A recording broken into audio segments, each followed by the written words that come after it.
라스찬스 시간입니다.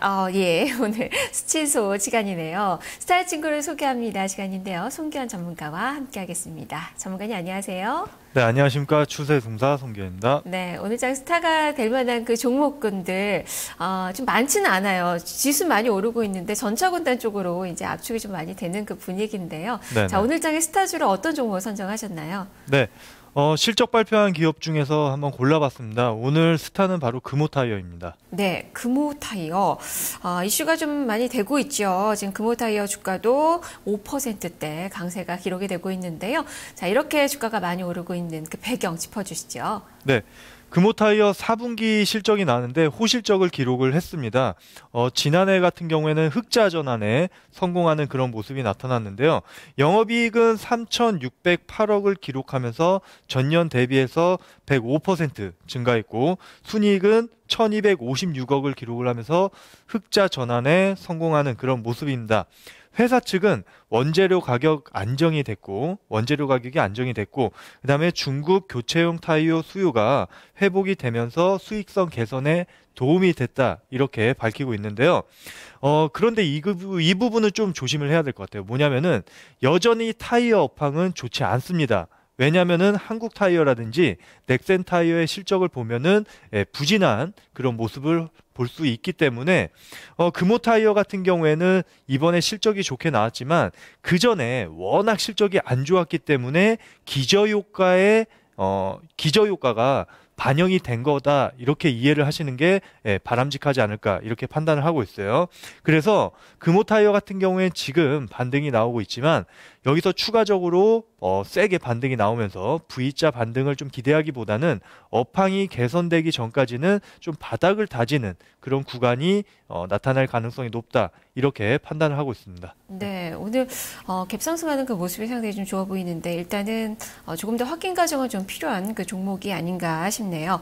자, 그러면 이 금호 타이어 이렇게 좀 많이 오르고 있는 이 종목군은 역시 뭐 낙폭 과대주 아니면 워닝 쇼크 뭐 이런 쪽으로 좀 포커스가 맞춰진 건가요? 오늘의 그룹핑된 친구들의 그룹핑된 그 기준을 선정을 해주시죠. 네, 뭐 오늘 장의 특징을 보면은 전반적으로 강한 흐름을 보이고 있지만 상당히 오늘 장세와 다르게 하락하는 큰 폭으로 하락하는 종목들도 많습니다. 따라서 이제 실적 발표가 된 종목들을 좀 그룹핑 기준으로 삼아봤습니다. 네, 어닝 쇼크든 어닝 서프라이즈든 좀 뭔가 특색 있는 그 실적이 발표되면서 주가의 움직임이 나타나고 있는 그 기업들이다라는 말씀이시군요. 네. 자, 그러면 어떤 종목이 선정이 됐는지 친구 세 종목 소개를 해주시죠. 네, 한 종목씩 말씀을 드리면 첫 번째는 바로 하나금융지주, 두 번째는요 바로 GS건설이고요. 마지막으로는 현대중공업까지 세 종목을 친구로 선정을 해봤습니다. 네, 자 먼저 금융주 중에서 하나금융지주 오늘 강한 시세 나옵니다. 2%대 상승인데요. 자, 이 부분부터 소개를 해주시죠. 네. 하나금융지주, 뭐 은행주들 줄줄이 실적이 나왔어요. 신한지주와 우리금융 같은 경우에는 시장 예상치를 좀 뛰어넘는 그런 실적을 발표한 반면에 KB금융과 하나금융지주는 시장의 예상치를 못 미치는 그런 실적을 발표를 했습니다. 하나금융지주가 이번에 적자 전환을 했는데 이렇게 보시면 될 것 같아요. 외환은행을 인수합병을 하면서 1차적인 그런 인수 비용이 상당히 좀 많이 들어갔고 대손충당금도 증가가 되면서 그런 쪽에서 비용이 꽤 많이 발생했다 이렇게 보시면 될 것 같습니다.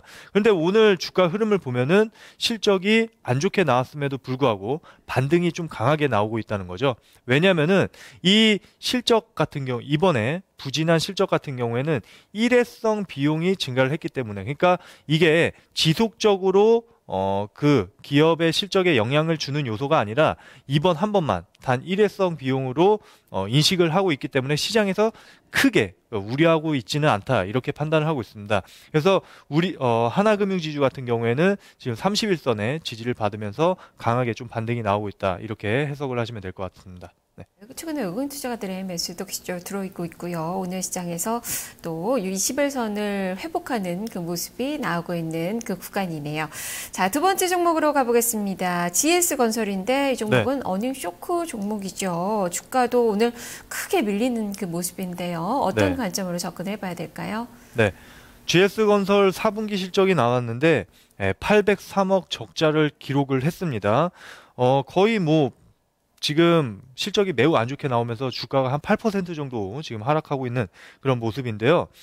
이렇게 보시면 될 것 같습니다. 해외 원가율이 급증을 했어요. 107% 급증을 했습니다.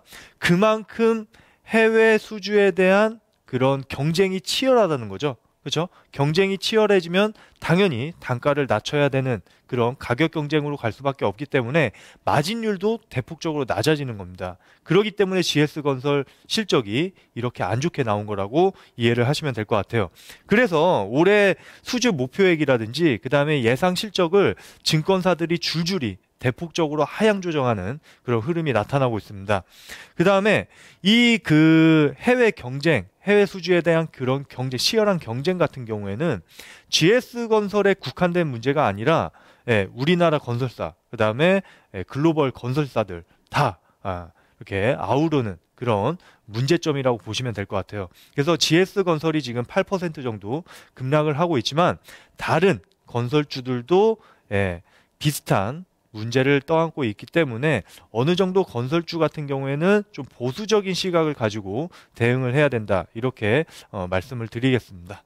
오늘 좀 급락이 나오고 있는데 추가적인 하락도 그렇다면 염두를 좀 해둬야 될 것 같네요. 자, 마지막 종목은 현대중공업입니다. 역시 뭐 어닝 쇼크 기업이고 주가도 최근에 계속적으로 흘러내렸는데 그래도 지금 현재 저점대로 낙폭을 많이 줄여놓고 있는 그 상황이에요. 자, 이 종목은 어떤 점에 주목을 해볼까요? 네. 현대중공업도 4분기 실적이 영업이익이 543억 기록을 했고요. 전년 대비해서 93.8% 급감을 한 수치입니다. 당기순이익 같은 경우에는 3,481억 적자를 기록을 했습니다. 상당히 부진한 실적이죠. 그렇죠? 현대중공업이 이렇게 좀 대우조선해양이라든지 삼성중공업과 다르게 이렇게 어닝 쇼크를 기록을 한 이유는 바로 차세대 먹거리인 해양 플랜트 사업 부분에서 상당히 좀 부진한 그런 성과를 나타냈기 때문입니다. 뭐 대우조선해양 같은 경우, 그 다음에 삼성중공업 같은 경우에는 오히려 상선 부분보다 해양 플랜트에서 걷어들이는 수익이 훨씬 더 많습니다. 그런데 현대중공업 같은 경우에는 해양 플랜트 사업 부분에서 의미 있는 그런 성과를 지금 보여주지 못하고 있다는 거죠. 그렇기 때문에 투자자들의 신뢰를 좀 많이 잃어버리고 있는 그런 모습입니다. 따라서 현대중공업 같은 경우에는 시장의 신뢰를 좀 다시 받기 위해서는 해양 플랜트 사업 부분에서 좀 어느 정도 가시적인 성과가 나와줘야 된다. 이렇게 말씀을 드리겠습니다. 그래서 그런 의미 있는 변화가 나타나기 전까지는 현대중공업 같은 경우에도 다소 좀 보수적인 시각으로 대응할 필요가 있겠습니다. 네, 오늘 뭐 7일 만에 양봉을 그래도 뽑아내주고 있긴 한데 역시 뭐 보수적인 관점에서 접근을 해보자라는 시각을 전해주셨는데요. 자, 네 종목에 대한 이야기 다 들어봤는데 종목이 좀 압축이 됩니다. 네. 그렇다면 여기서 또 긍정적으로 좀 접근할 만한 그 종목, 오늘의 탑픽 종목으로는 어떤 종목을 보고 계신가요? 네, 바로 부진한 실적을 기록을 했지만 하나금융지주, 은행주를 좀 눈여겨봐야 될 것 같습니다. 네, 일시적인 실적 악화다라는 관점에서 오늘의 반등을 상당히 의미 있게 바라보시는군요. 구체적으로 설명을 해주시죠. 네. 지금 뭐 하나금융지주뿐만 아니라 전반적으로 은행주들이 뭐 우리금융이라든지 신한지주 같은 경우에도 뭐 예상치를 좀 상회하는 그런 실적을 발표를 했지만 절대적인 수치를 놓고 봤을 때는 부진한 실적입니다. 그렇기 때문에 지금 은행주들 전반적으로 좀 부진한 실적을 발표를 했음에도 불구하고 오늘 은행주주 전반적으로 이렇게 강한 흐름을 보이고 있는 이유는 바로 그동안에 시장이 우려했던 그런 사항들이 어느 정도 이제 해소가 됐다는 거죠. 뭐 4분기 실적 같은 경우에도 시장에서 좀 우려스러웠던 부분이고 근데 실적이 이제 발표가 되면서 그런 실적에 대한 부담감도 지금 사라진 상황. 그다음에 글로벌 재정 리스크도 어느 정도 해소가 된 상황. 그렇기 때문에 오히려 시장에서는 그런 악재보다는 가격 메리트 오히려 긍정적인 면을 바라보고 있다는 겁니다. 은행주 같은 경우에는 계속적으로 제가 스친소를 통해서 말씀드렸다시피 PBR이 상당히 저평가된 그런 구간에서 거래가 되고 있다는 거죠. 지금 0.6배에서 거래가 되고 있습니다. 그래서 지금 가격대 대비해서 최소한 30% 이상 상승할 여력이 있다는 겁니다. 그렇기 때문에 하나금융지주 같은 경우에는 지금 현재 상당히 좀 저평가 되어 있는 그런 구간이고 기술적인 부분에서도 31선의 지지를 받고 반등이 나오고 있다. 이 점을 좀 주목을 하셔야 된다. 이렇게 말씀을 드릴게요. 차트 보면서 설명을 드리도록 하겠습니다. 네, 하나금융지주 같은 경우에는 지금 주가가 좀 강하게 반등이 나오고 있는 그런 모습이죠. 차트를 한번 보시면요. 오늘 몇 퍼센트 정도 올라가고 있죠? 지금 1.9% 상승을 하고 있는 그런 모습입니다. 한번 보겠습니다.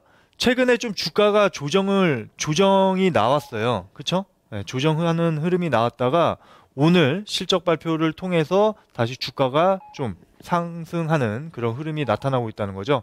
그렇기 때문에 하나금융지주 같은 경우에는 제가 아까 말씀드렸던 그 가격적인 메리트에 좀 포커스를 맞추면은 우리가 여기서 추가적인 상승도 충분히 가능한 종목이다. 이렇게 말씀을 드리겠습니다.